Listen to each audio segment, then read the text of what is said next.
It is a great day to be here. And like I was introduced by Jesus, I'm Julian Dougharty. I'm the president of DFS Marketing. And, you know, it's a great day. It's a great time to be in marketing in general. Did you know there's more people alive today than have ever died in this planet? So it's a good time to be in marketing. So I had been back and forth with Alexa, and she was saying, well, you know, just come up here and tell us a little bit about the services that you offer, how you got into marketing, why you're in marketing. Tell us a little bit about your, you know, growing up in the marketing world, and then tell us a little bit about your day-to-day activities. And I was thinking, golly, you know, how much time do I have? I could go on for hours and hours and hours.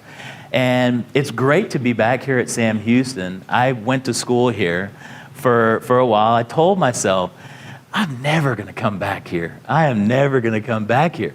Not because I didn't like it or not because I didn't like the school, because I wanted to take the knowledge that I had learned and run with it and just, you know, never look back, you know, never look back at Sam. You know, I always see Sam Houston in the newspapers doing real good on football. I'm silently cheering, you know, yay. But I got into marketing. It was completely a fluke. I had just gotten fired from a cell phone selling job. I was selling cell phones. And I remember I ran an ad, I answered an ad on monster.com. And I called in and I sent my resume into this marketing company in the Woodlands. And I was like, come on, somebody's going to give me a call back. Someone's going to give me a call back. You know how it is when you're trying to find a job, you know, especially have no money, you know, eating beans and rice, just scraping by. And I remember this my mentor, Harry Hewlett, he called me on the phone. I was sleeping. It was like 11 o'clock. And he calls me. He was a Hawaiian guy. And he says, hey, Julian, I see you are a United States Marine, and you are good in sales. And I said, excuse me, let me act like I'm awake, not sleeping until, you know, the day away, you know, act like I'm a professional. And I said, yeah, I know a little bit about selling. He said, you come in. So I said, okay, I'll come in. So it was a fluke, you know, getting that call. And I didn't know I was going to even be in marketing. I didn't know if marketing was going to be my, you know, destiny. But I remember sitting in the interview for the first time, and he's like, we're in the financial service industry, so we market life insurance and annuities. And I said, I don't know about financial services. I just need a job. Can you give me a job? He's like, well, I can't give you a job yet. I need to check your references. And I'm thinking, I don't have any references. I'm like 20 years old. What are you talking about? I got fired from my last job. I don't have references. I was like, please just hire me. And he said, I'll call you a couple weeks. I said, a couple weeks? I need a job now. So I remember going back, and I'd call him the next day. Did you find out anything? Can you hire me? And he said, hold on, I have to still wait for your reference. Call me back. He's Hawaiian. I don't know if I'm doing a Hawaiian accent very good, but you know, he was like, come. Okay, finally, yes. I heard you got a good reference. The owner who fired you from your last job said you're a good salesperson. Come in. And I was like, yes, thank gosh. So I came in, and I remember sitting down in the chair for the first day, thinking, this is a marketing company? Why is there a bunch of people on the phone here? I thought marketing companies were like printing presses and digital stuff, and you know, big screens everywhere. He's like, we are a marketing company. I said, okay. I said, can you know, what do you market really? He said, we market annuities. I said, oh, you market annuities? What is that? I don't even know what an annuity is. He said, don't worry about it. I'm going to train you. I'm going to teach you, and I'm going to show you the ropes. And I said, okay, well, that's great. He's going to show me the ropes. I told him, I said, I'm going to be your #1 marketing rep here at the time. He said, okay, good. You get in here, you work hard. And I said, okay, I'll work hard. So fast forward it, 10 years. So I worked at that company for 10 years in a row. I had learned the ropes of marketing. I mean, literally learned everything that marketing entails. How to get people engaged, how to attract people, how to get people to listen to you, how to get your word out, how to just really market to the masses. And so our industry is we market to insurance agents all across America. and we offer fixed annuities and life insurance to them. So we're like a wholesaler. You know, in marketing, you're really a wholesaler. You wholesale, you're a middleman for different companies. If you work for a marketing company, let's say you work for a PR company, and the PR company, they have customers that are businesses. A marketing company has customers that are businesses, and their end clients are people. So if you run, when you get into marketing, you're really a middleman. You're a middleman between two different mediums. And I remember when I was working at this company, he kept telling me, work hard, keep working hard, work hard, and you will get to places that you've never been before. I'm like, what is he talking about? Places, what is this, Star Wars? You know, I just need a job and I want to work hard. And fast forward 10 years. I mean, I had no money. I knew nothing about marketing. And I told myself, I'm going to market, I'm going to work harder than anybody here at this marketing company. And I'm going to eventually be number one. I wanted to be the president of this marketing company. I mean, I really wanted to take over my mentor's job when he retired. I was just hoping to get his position. So I worked hard. I tried to impress him, tried to do everything that I possibly could to actually be him. I mean, it's weird. You know, when you're growing up and when you're trying to, you know, create your life and your career, one thing I would advise you to do is find a mentor. Get a mentor. Why do you need a mentor?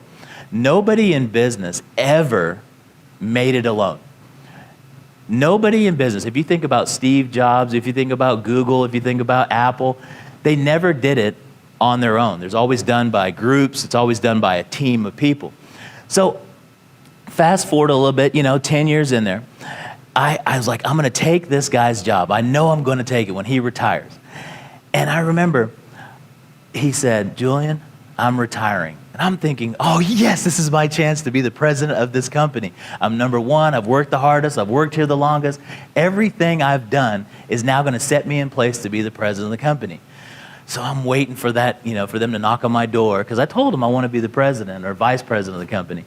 And I was waiting for the knock on my office door, and I got that knock. Knock, knock. I was like, oh, yeah, this is it. The owner of the company walks in and says, with another guy, and he says, hey, this is the new president of the company. I'm like, wait a minute.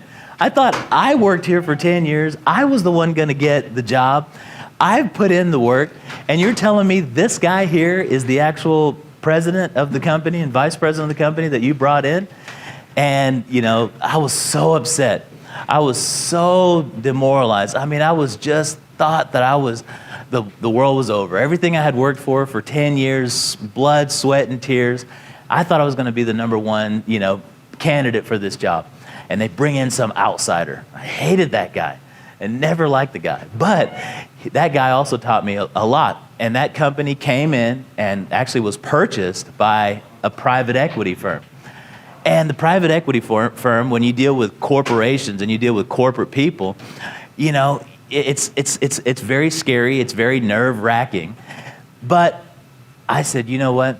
I'm not going to be dealing with these corporate people. I've worked so long here. This company kind of screwed me over. They didn't give me this vice president job. You know, I want this job. I wanted to be vice president. So I said, I quit. I'm going to start my own marketing company. And I was nervous. I was very scared. I'd never even owned a business, but I had been taught by my mentor how to be a business owner. So I had quit, and I opened up an office next door to the company that I'd worked at. And they had their attorneys knocking on the door, boom, boom, boom. You are not allowed to market to any of your existing customers, your marketing customers that you built over the 10 years. You sign an agreement. And I was like, I can't take the customers with me to my new business? They said, no, you can't. You got to start from scratch. I said, start from scratch? Oh, fine. So I started from scratch. And now 9 years, you know, like Jesus was saying, you know, DFS Marketing, we're an insurance marketing organization. And now, thank goodness for all the training that I had gone through. Thank goodness for my mentor, Harry. And now, my company, we're a $100 million a year company. We have thousands and thousands of clients all across America. I mean, I have my own film crew, have my own huge employee, a lot of employees, big office space, because I followed my dreams. I stuck with marketing. And now, if you fast forward it and look back, some of the reasons why I became very successful in marketing and some of the reasons why I became very successful in business was due to the fact that I stuck with it. I love marketing. You can make a lot of money when you market. You can make tons of money, more money than you've ever imagined, more money than you could possibly ever dream about. But it takes a lot of effort. It takes a lot of time. It takes a lot of energy. But marketing is amazing. A lot of people can't stand marketing. A lot of people get into marketing in the business world and quit. A lot of people think that marketing is just digital stuff now. Just, I'm going to create a YouTube channel. I'm going to create a Facebook channel. I'm going to just, do email blasts. I'm going to try to attract customers through digital marketing. Well, marketing has really transformed. There's an evolution of marketing from, just in 2001 to 2019. Think about all the technology and all the different things that have come along to be able to help businesses market themselves. But I believe the reason why people fail at marketing is they're always doing reactive marketing versus proactive marketing. So many people sit behind a computer or sit behind a desk and they think that text messaging or emailing customers or doing a Facebook post or doing a YouTube channel is the way to attract a lot of customers or the way to build this big business. In marketing, the key to success is actually, everybody's got one of these, a phone. The key to success is using your phone. It's crazy now. I mean, even my son, he's 19 years old. Him and his girlfriend come over to the house. They're both sitting on the couch next to each other. They're not talking. They're texting each other. I'm thinking, how are you guys ever going to, make it in society? You've got to talk to each other. You got to pick up the phone and you've got to market yourself. You've got to get yourself out there. You've got to have in-person meetings. You've got to have events very similar to like these. And you've got to be very dedicated if you want to be successful in the marketing industry. I say marketing can be the kiss of death to someone's career because it is very time-consuming, it is very difficult, but it also can be the most rewarding business in the world. I never thought when I first started in marketing, answering that ad, that I'd be standing in front of groups of people like you, standing in groups in front of, doing group presentations in front of millionaire financial advisors and financial planners. I never thought that I could actually take my voice and market it and create a massive amount of followers, create a massive amount of money from it. But marketing, I'm telling you, it can be very rewarding or it can be very, very, difficult. I'm sure when you guys start getting out there and you start getting into marketing jobs, you're going to start at the bottom. Nobody ever graduates college and goes straight to the president or vice president of the company. You got to start at the bottom. You're in that storeroom, you're in that office, you're in that cubicle where your desk is literally like this close from somebody else, and you're starting at the bottom. Your boss tells you to, overworks you, hands files to you and says, email this, call my customers, do this, do that. And you're like, I went to college for all these years, and I got to sit here and do all this garbage? I'm not going to do that. I hate marketing. I don't even know why I spent 4 years to get a marketing degree. I can't believe I wasted my time. Well, in any industry that you go in, if it's marketing, if it's you want to be a dental hygienist, if you want to be, a pharmaceutical salesman, you're going to start at the bottom. You are, anywhere you go. But if you stay dedicated, if you stay focused, if you put in the work, if you work harder than anybody around you, not just work hard, I'm talking about working hard. People hear the word, oh, he's a hustler. Oh, he's a grinder. Well, you add both of those together and try to make sure you're that person. The person that goes to work every single day, that never calls in sick. I know it's tough, it's tough. But I'm just, speaking from experience here on how to build a successful business. and then ultimately be the one that has the employees working for you, have the camera crew, have, the money, have a great life, have a great family, and, just living the life, the American dream. But marketing is very, very easy once you get the hang of it. Once you, get started, once you get in the groove of things, marketing is really a blessing because you're ultimately taking other people's money, you're putting it to work to make them more money. So you're really a wholesaler of different industries. So many of you could get into the auto industry.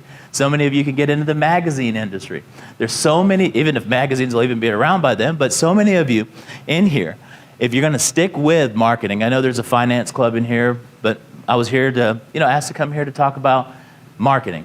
And ultimately, when you folks get out there in the real world and you start grinding and you start hustling, remember that guy in the meeting, Julian from Conroe, from DFS, saying, grind it, push it. Your parents are like, you got to work hard, you got to go to school, you got to get out there in the real world, you got to make it, you got to push it. Well, the truth is, you do. You really do. It's so easy to, say I quit. It's so easy to, quit a job, resign. It's so easy to just to not go in or apply for jobs. It's so easy just to, not put forth the effort. But when you get into the real world, marketing, I believe, is the best business to be in. You're not really dealing with tangible, you're not dealing with like inventory, you're not dealing with, toys, you're really just dealing with other people's product, and you're the middleman. And I recommend when you get out there into the real world, find a mentor, work underneath somebody for 10 years. Remember, nothing is ever built by yourself. Technology is great, but technologies don't build organizations. People do. So when you get out there in the real world, find a mentor. How do I find a mentor? I don't know how you find a mentor, but find that one person that has a lot of knowledge. Find that one person that, that you can lean on, that you can ask questions, that can give you real world advice, not necessarily about business, but also about family, about finances. Find that one person. I never had a mentor. My dad, was long gone when I was like 10 years old. Had my mom, she did her best to try to, raise my sister and I. But I'm so glad I had found my mentor because I was able to listen to him. He was able to tell me, don't go out, don't do this, don't do that, do this, do that. And over a 10-year period, I'm so glad that I had worked underneath him and had my mentor in the marketing world because I was able to leave and start my own company and be able to become very successful and do really, really well. It's still tough. It's not blue skies like hip, hip, hooray every single day. It's tough. You got to go to work. You got to put in the hours. But marketing is the best industry. I still believe it. My wife, she's a dental hygienist. She's cleaning people's teeth all day long. She makes good money, but she hates it. Imagine every day leaning over some person's teeth like, God, what did you eat today? Flossing people's teeth, dealing with kids, they're biting her, she's dealing with needles. And God, I can't imagine having to do that kind of strenuous leaning over and, working with other people's mouths. Ew, that's nasty. But what's pretty cool is that I'm able to say, well, babe, today was a good day. We were able to do $1 million deal over here or $500,000 deal. She asks me all the time, can I come work for you? I'm like, no, you're not going to come work for me. You're not going to work for me, babe. Come on, I'll answer phones. I'll shuffle paperwork. I'm like, babe, we're in 2019. We don't do paperwork. It's all paperless. It's computer, email, no paper. She's like, well, come on, let me just do something. Let me work for you. No, but my mom works for me. I'm just like, how did my mom work for me? Start working for me.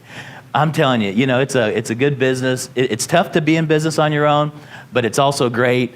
Just the other day, my mom I told her, I said, okay, Mom, we're going to have this meeting over here. She says, no, I'm not going to meet with you.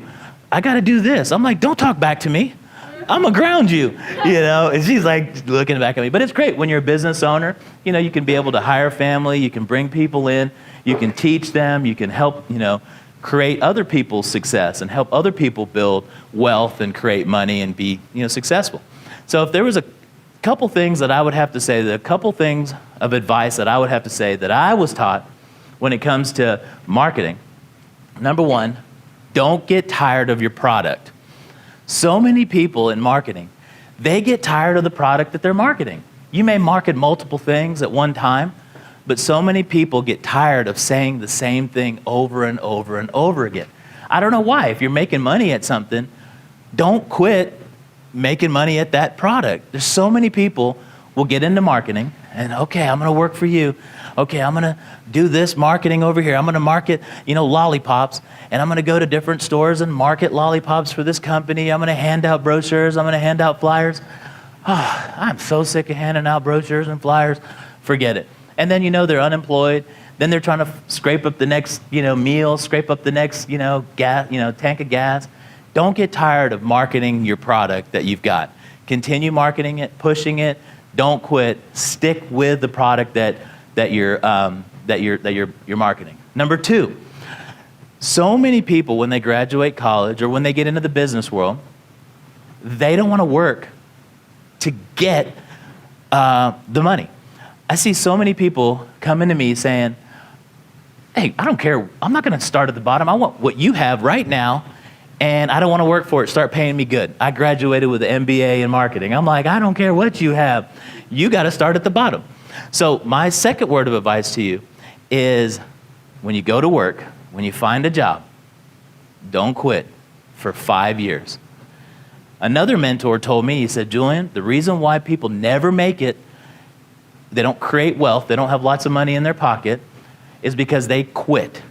And what he told me, he said, Julian, what you got to do, you got to put your head down, tuck the tail, put your ego at the door, tuck your tail between your legs, go to work for 5 years. Don't worry what you have, what you don't have. Go to work for 5 years. He said, go to work for 5 years, and then look and see what you got. That's so important. Don't just, start working. Oh, God, I'm not doing that. I quit. Okay, find another job. Oh, you're not going to talk to me like that. I quit. Work for 5 years. Tuck your tail between your legs and keep your head down. That is probably the second biggest pieces of advice that I could tell you. And the third is when I hire my employees, I tell them, you got to live it. You have to live it. They're like, what do you mean live it? When I say go to work and live it, I mean, don't get there at 8, leave at 5, and have an hour and a half lunch break. That's not living it. Living it is getting there at 7:30, working all day long, leaving work, and still working.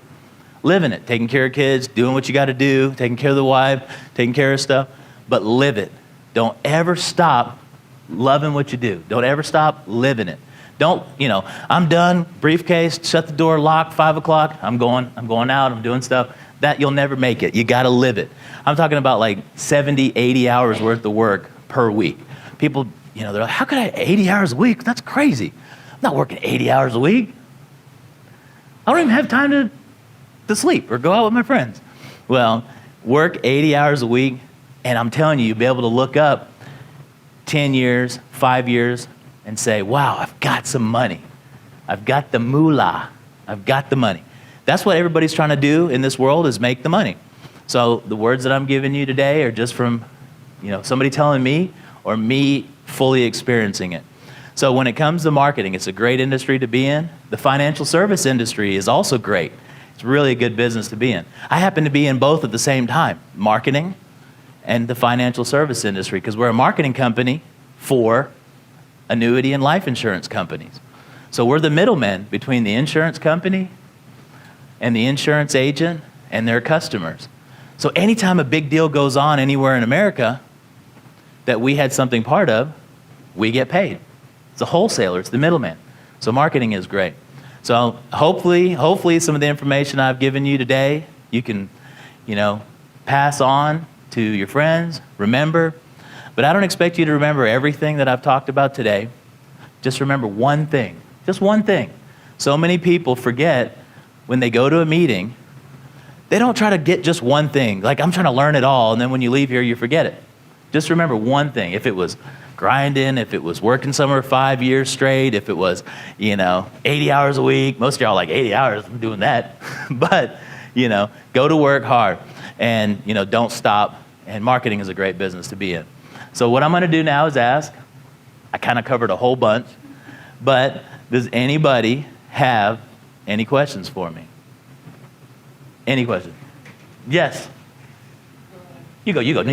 No, you go. You go. Okay. Can you kind of expand upon how it was competing against your previous employer, kind of how that Sure. process? I bet it was a grind for sure. Oh. But So anytime you like sign up, when you go to work for a company, they always give you these big, huge employee packets of legal mumbo jumbo. Like you can't do this, you can't sue them. If you do get, if you do have a, if you have a problem with the employer, you have to go to arbitration. So what they usually make you sign is a non-compete agreement.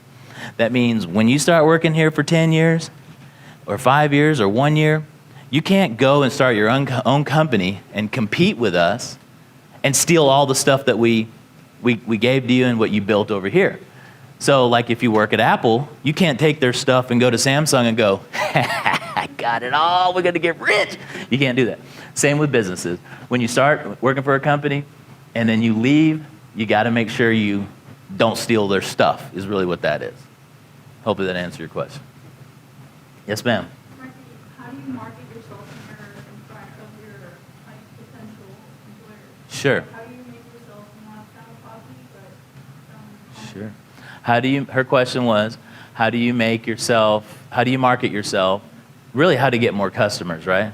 Or is it how to get a job? yeah, like whenever you're looking for an employee, like what do you look for? Okay, what am I looking? Okay. So a lot of people say, well, look at if I'm looking for an employee, I'm going to answer 3 questions in one. If I'm looking for a new employee, to hire, if they have a degree, that's great. That's really they're already at the top of the list. But if they have a degree and they're working at AutoZone, I'm like, but if they have a degree and they have experience in marketing or sales, I'm like, boom, bring that person in for an interview. If they don't even have a degree, but they have experience, like Elon Musk, you ought to look on YouTube an interview that he gives about hiring people. He says his number one is experience. What does he look for in a new hire? Is experience. And then the second question is, how do I market our services here at DFS, my company? How do we market our services? How do we get more customers? And how do we get customers for 20 years ago, everything was done over the phone. I couldn't, that was it.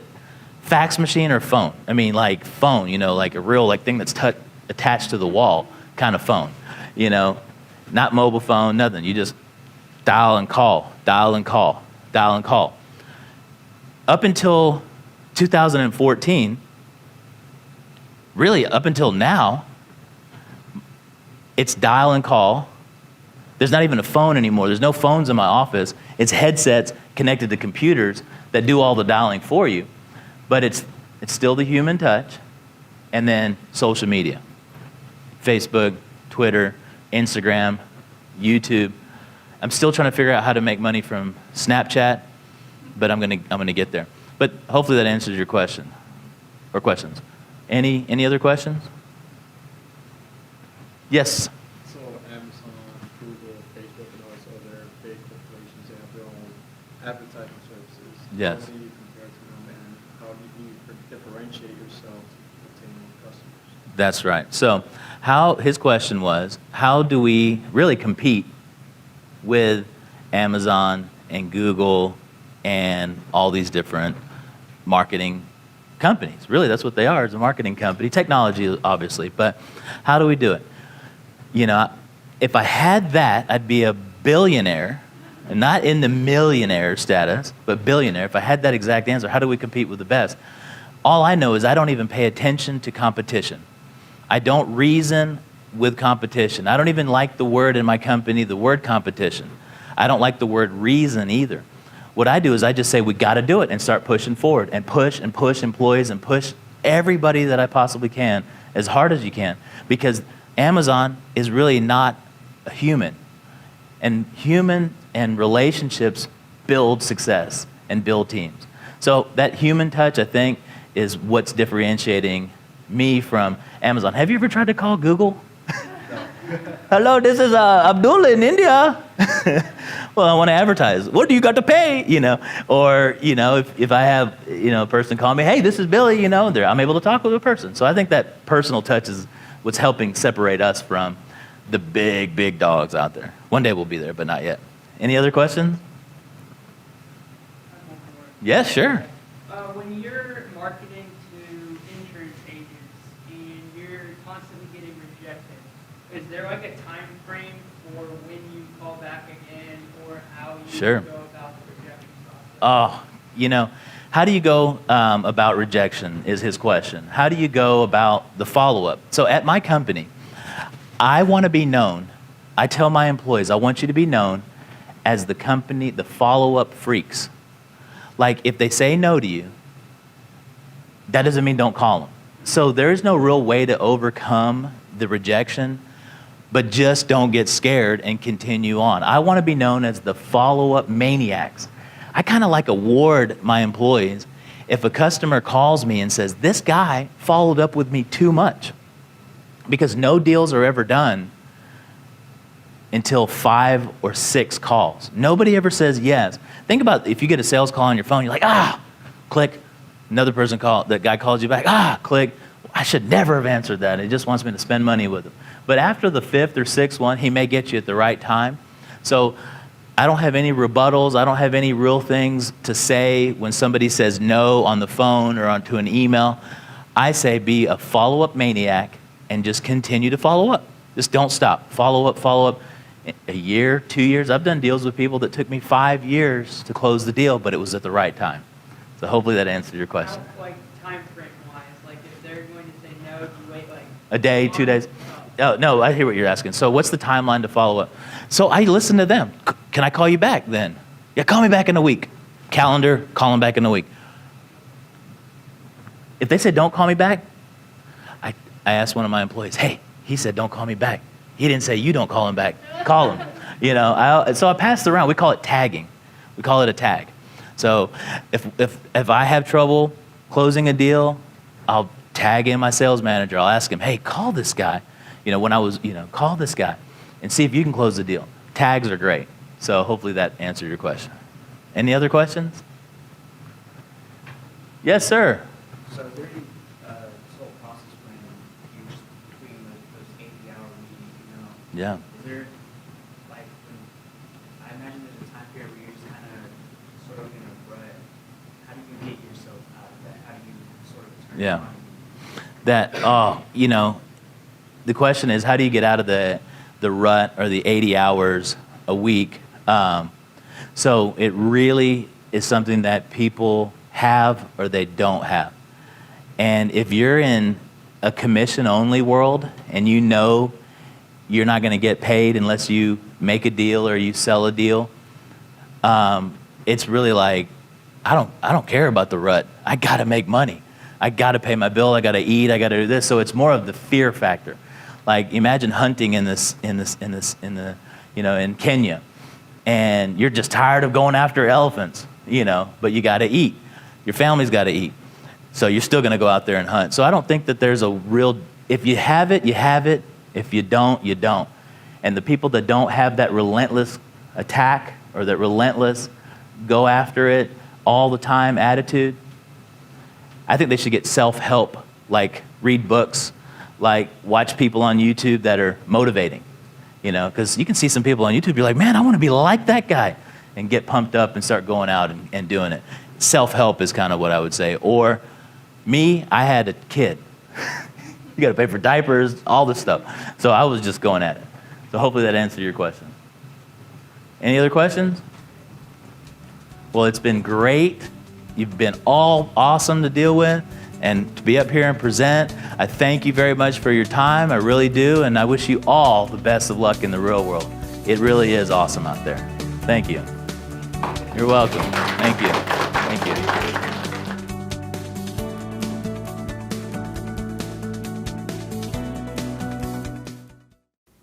Subscribe to my channel for the latest and greatest updates on the fixed index annuity world and how DFS can help you with your business.